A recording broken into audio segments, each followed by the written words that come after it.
अभी इस वक्त बांद्रा कुर्ला कॉम्प्लेक्स में एक डील क्लोज हो रही थी। एक premium office tower, top tier tenants, long leases. खरीदने वाला कोई इंडियन डेवलपर नहीं था, कोई डोमेस्टिक फंड नहीं, कोई अमेरिकन जायंट भी नहीं। खरीदने वाला था एक सॉवरिन वेल्थ फंड, सिंगापुर की गवर्नमेंट का। और ये कोई एक बार की डील नहीं थी, ये एक पैटर्न है। सोचा समझा, एक दशक पुराना और तेजी से बढ़ता हुआ। लगभग किसी ने नोटिस नहीं किया। Welcome to the GD, this is Aarush. आज जो कहानी सुनाने वाला हूँ वो हेडलाइंस में कभी नहीं आई। कोई प्रेस कॉन्फ्रेंस नहीं, कोई ब्रेकिंग न्यूज़ नहीं। सिर्फ डील के बाद डील, एक्विजिशन के बाद एक्विजिशन, जॉइंट वेंचर के बाद जॉइंट वेंचर। और जब इन्हें एक साथ देखते हैं तो तस्वीर बहुत बड़ी निकलती है। सिंगापुर, जीआईसी और तेमासेक अपने दो सॉवरिन वेल्थ फंड्स के जरिए इंडिया के कमर्शियल रियल एस्टेट का फ्यूचर सिस्टमैटिकली और चुपचाप खरीद रहा था, और अभी भी खरीद रहा है। ऑफिस पार्क्स जहां इंडिया का टेक वर्कफोर्स रोज जाता है, लॉजिस्टिक्स कॉरिडोर्स जो इंडिया की सप्लाई चेन चलाते हैं, डेटा सेंटर्स जो कल इंडिया का डेटा स्टोर करेंगे।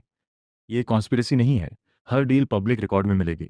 लेकिन जब सब एक साथ देखो तब असली तस्वीर निकलती है। चलिए डिकोड करते हैं। पहले ये समझते हैं कि हम बात कर रहे हैं किसके बारे में। सिंगापुर के पास दो सॉवरेन वेल्थ फंड्स हैं, यानी गवर्नमेंट का पैसा प्रोफेशनली इन्वेस्ट होता है। पहला है जीआईसी यानी government of Singapore investment corporation. मई 2025 तक एस्टिमेटेड 800 बिलियन यूएस डॉलर्स के एसेट्स हैं। दूसरा है Temasek holdings, 630 billion US dollars के एसेट्स हैं। दोनों मिलाओ प्लस सेंट्रल बैंक रिजर्व्स, कुल बनता है estimated 1.77 US dollars trillion. 1 trillion 770 billion dollars सिर्फ 6 मिलियन लोगों के देश से। एक सेकंड रुको, ये इंडिया की पूरी जीडीपी से ज़्यादा है। जीएससी का मैंडेट सीधा है, सिंगापुर के फॉरेन रिजर्व्स ग्लोबली इन्वेस्ट करो लॉन्ग टर्म रिटर्न्स के लिए। उन रिटर्न्स का 50% तक वापस सिंगापुर के नेशनल बजट में जाता है। तेमासिक अलग तरह काम करता है, एक्टिव कमर्शियल इन्वेस्टर है, स्ट्रेटेजिक स्टेक्स लेता है, प्लेटफॉर्म्स बिल्ड करता है। बेसिकली एक बेहद सोफिस्टिकेटेड प्राइवेट इक्विटी फॉर्म है जो एक गवर्नमेंट की ओन्ड है। और ये दोनों लास्ट डेकेड से इंडिया में आ रहे थे, पैसिव इन्वेस्टर्स की तरह नहीं, फिजिकल एसेट्स के ओनर्स की तरह, इंडिया के कमर्शियल फ्यूचर के इंस्टीट्यूशनल लैंडलॉर्ड्स की तरह। शुरू करते हैं ऑफिस से, क्योंकि यहाँ नंबर स्टैगरिंग है। मई 2023 में जीआईसी और ब्रुकफील्ड ने एक इक्वल पार्टनरशिप बनाई इंडिया में दो ग्रेड ए कमर्शियल एसेट्स खरीदने के लिए, डाउनटाउन पोवाई मुंबई और कैंडरटेक स्पेस गुरुग्राम। डील वैल्यू थी 1.4 बिलियन यूएस डॉलर्स। सोचो इसका मतलब क्या है। सिंगापुर का सॉवरेन वेल्थ फंड इंडिया के दो सबसे वैल्यूएबल बिजनेस डिस्ट्रिक्ट्स में प्राइम कमर्शियल टावर्स का 50% ओनर बन गया।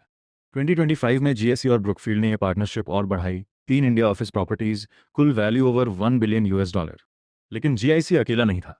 जीआईसी और जैंडर ग्रुप ने साथ मिलकर रिवरॉक ऑफिस पार्क हैदराबाद में एक्वायर किया 260 मिलियन यूएस डॉलर्स में। टेनेंट्स कौन है? Apple, Accenture, DBS bank, Tata consultancy services.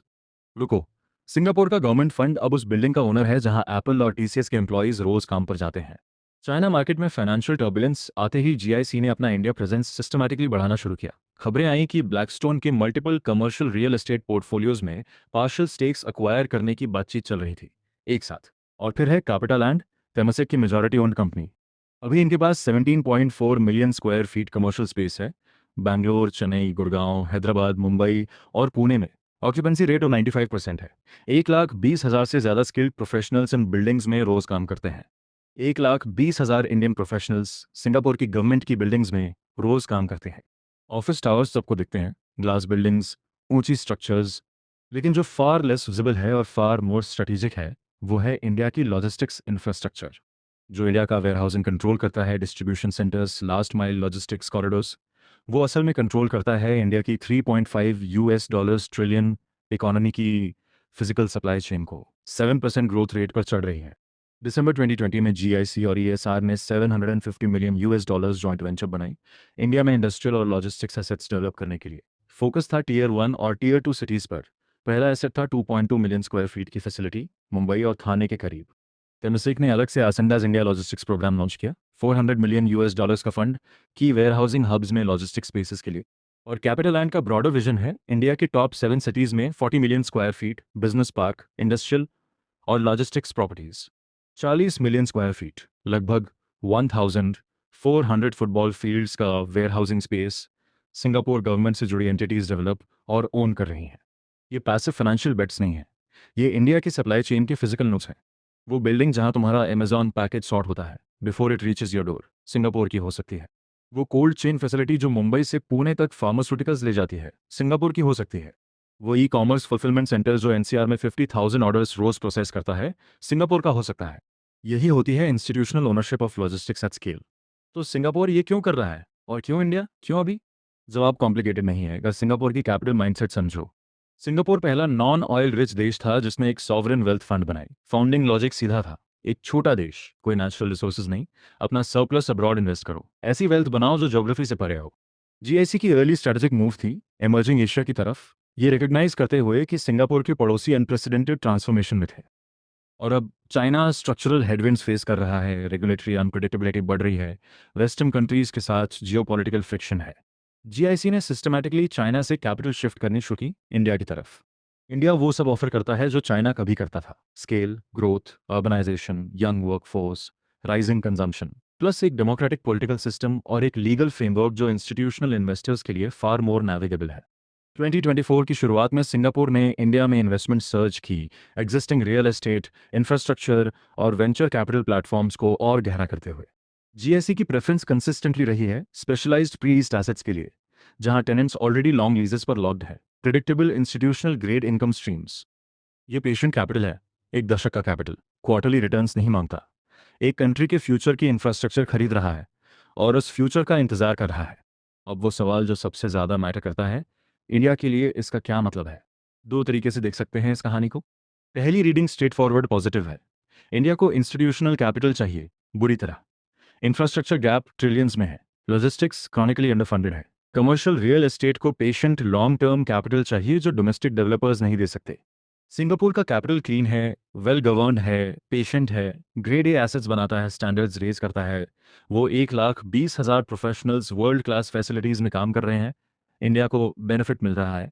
लेकिन दूसरी रीडिंग हार्डर क्वेश्चंस मांगती है। जब prime commercial hubs, logistics corridors और डेटा इंफ्रास्ट्रक्चर की ओनरशिप लोकल डेवलपर से शिफ्ट होकर फॉरेन सॉवरेन फंड्स के पास जाए, तो लॉन्ग टर्म वेल्थ क्रिएशन कौन कैप्चर करता है? जब बैंगलोर के आईटी पार्क्स की rental income, NCR warehousing के रेवेन्यूज, मुंबई ऑफिसेज की asset appreciation sovereign wealth funds के पास जाए, वो रिटर्न्स वापस सिंगापुर के नेशनल बजट में जाते हैं। जीआईसी के इन्वेस्टमेंट रिटर्न्स का 50% तक सिंगापुर के गवर्नमेंट स्पेंडिंग फंड करता है, उसके hospitals, schools, public infrastructure. India की इकोनॉमिक ग्रोथ आंशिक रूप से सिंगापुर का वेलफेयर स्टेट फंड कर रही है। ये कोई आरोप नहीं है, ये सिर्फ मैकेनिक्स है सॉवरेन वेल्थ इन्वेस्टमेंट की एट स्केल। और इंडिया जब वर्ल्ड की थर्ड लार्जेस्ट इकोनॉमी बनने की तरफ बढ़ रहा है, उसे डिसाइड करना पड़ेगा कि इस लेवल के फॉरेन इंस्टीट्यूशनल कैपिटल के साथ कैसा रिश्ता चाहिए। सिर्फ एक्सेप्ट करना या नहीं, वो सवाल नहीं है। सवाल यह है किन टर्म्स पर। सिंगापुर छुपा नहीं रहा क्या कर रहा है, हर डील फाइल्ड है, हर जॉइंट वेंचर अनाउंस्ड है, हर एक्विजिशन पब्लिक रिकॉर्ड में मिलेगी। जो क्वाइट रहा वो क्यूमुलेटिव पिक्चर है, deal by deal, year by year, city by city. एक 733 स्क्वायर किलोमीटर का आइलैंड नेशन, एक 3.28 मिलियन स्क्वायर किलोमीटर देश की फिजिकल इंफ्रास्ट्रक्चर में ओनरशिप बिल्ड कर रहा है। यह इन्वेस्टमेंट नहीं है, ये स्ट्रैटेजी है। और इंडिया के पॉलिसी मेकर्स को, डेवलपर्स को, इंस्टीट्यूशंस को उसी चेसबोर्ड को पढ़ना पड़ेगा। यही है द जीडी।